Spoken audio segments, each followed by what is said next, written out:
Hello friends, સ્વાગત છે તમારું મારી ચેનલમાં। આજે આપણે બનાવીશું સકરપારા। તો અહીંયા આપણે 4 કપ મેંદાનો લોટ લેવાના છીએ। તો એની સામે આપણે 1 કપ ખાંડ જોઈશે।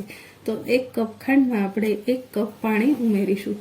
પછી જરૂર પડે તો આપણે ગરમ પાણી એક્સ્ટ્રા એકલું લઈ શકાય, પણ અત્યારે આપણે માપનું જ પાણી લેવાનું, કેમ કે ખાંડવાળું પાણી પડ્યું રહેશે ને તો તમારા સકરપારા મોળા બનશે।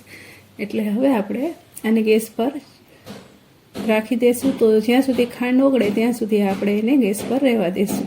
તો ખાંડ આપણી સરસ મજાની ઓગળી ગઈ છે। તો હવે ગેસ બંધ કરીને એને ઠંડુ પડવા મૂકીશું। તો ત્યાં સુધીમાં આપણે લોટ બાંધી લેશું। તો અહીંયા એક કથરોટ લઈ લીધી છે અને એમાં આપણે 4 કપ મેંદાનો લોટ એડ કરીશું અને અહીંયા આપણે 1/4 કપ સૂજી લીધી છે સાફ કરીને।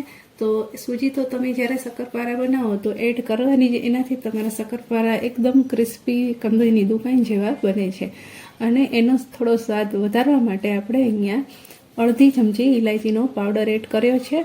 અને હવે આપણે એમાં મોણ માટે 1/4 કપ તેલ એડ કરીશું, એટલે 6 ચમચી જેવું તેલ છે। તો અહીંયા થોડું મોણ વ્યવસ્થિત દેવું પડશે। તો આવી મુઠ્ઠી વળે એટલે આપણું મોણ પરફેક્ટ છે। તો હવે પાણી આપણું થોડું ફૂફાડું થઈ ગયું છે। તો એને ચમચાની મદદથી આપણે ધીમે ધીમે લોટમાં એડ કરતા જશું અને લોટને બાંધતા જશું।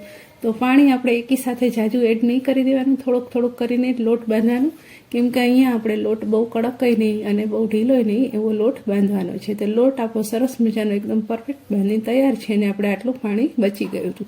તો હવે આપણે એના ગુંડલા વાળી લેશું। તો ગુંડલા આપણા સરસ મજાના બધા બની ગયા છે। હવે આપણે એક રોટલી વણીને સરસ મજાના આવી રીતના એક સરખા કાપા પાડી લેશું। તો અહીંયા આપણે રોટલી પાતળી નથી વણવાની, થોડીક આપણે એને થિકનેસવાળી જાડી રાખીશું, જેથી સકરપારા આપણા એકદમ કંદોઈની દુકાન જેવા બને। તો હું તમને એક બતાવી દઉં કે આપણે આટલા જાડા એને રાખવાના છે।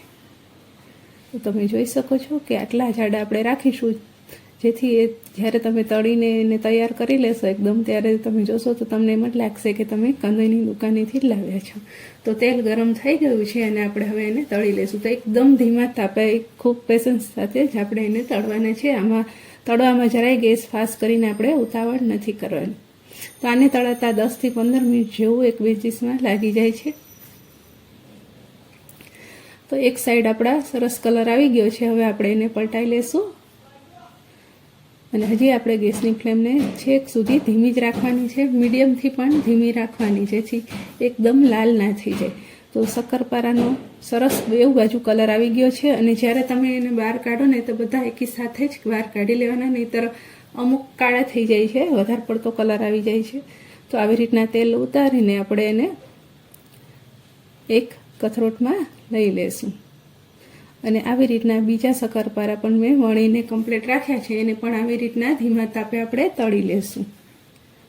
તો બધા સકરપારા સરસ મજાના આપણા બનીને રેડી છે। તમે જોઈ શકો છો કે કોઈ ના કહે કે આપણે આને ઘરે બનાવ્યા હશે, એકદમ કંદોઈની દુકાન જેવા જ ખાવામાં પણ અને જોવામાં પણ એવા જ બન્યા છે। તો તમે પણ ઘરે એકવાર જરૂરથી ટ્રાય કરજો અને મારી આજની આ રેસીપી પસંદ આવી હોય તો વિડીયોને એક લાઇક કરજો, ચેનલ પર નવા હોય તો સબસ્ક્રાઈબ કરજો અને બેલ આઇકનને દબાવજો રોજ નવા વિડીયો જોવા માટે। તો ફરી મળશું નવી રેસીપી સાથે નેક્સ્ટ વિડીયોમાં।